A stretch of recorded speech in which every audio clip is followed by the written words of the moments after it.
Մինչ այս դատականիստը նախորդին հայտնի դարձավ, որ քննչական կոմիտեից հայտնի դարձավ, որ Սամվել Կարապետյանին առնչվող մեղադրանքը փոխփոխվել է։ Այս առնչությամբ արդեն փաստաբանական թիմից հնչել է տեսակետ, խնդրեմ ներկայացնեք ձեր գնահատականը, ինչի համար է սա արվում, արդյոք կապ ունի հենց շարժման թափ հավաքելու հետ։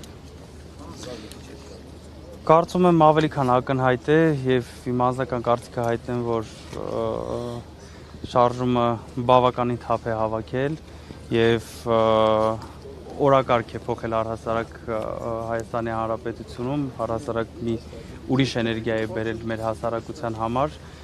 որի համար մենք շատ ուրախ ենք ու մեր ազգն էլ է շատ ուրախ։ Կարելի է կապել այսօր հերթական շինծու գործն են բերել ներս քննման, փորձում են Սամվել Կարապետյանին եւս 2 ամսով ավելացնել,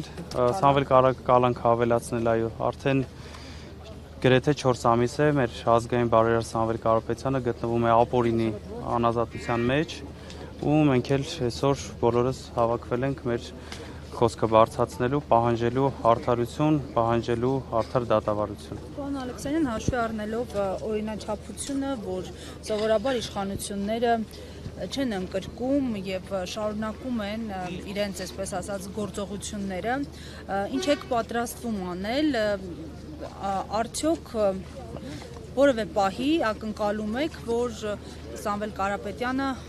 ազատ կարձակվի։ Ակնկալիքները միշտ էլ կան, որովհետև մենք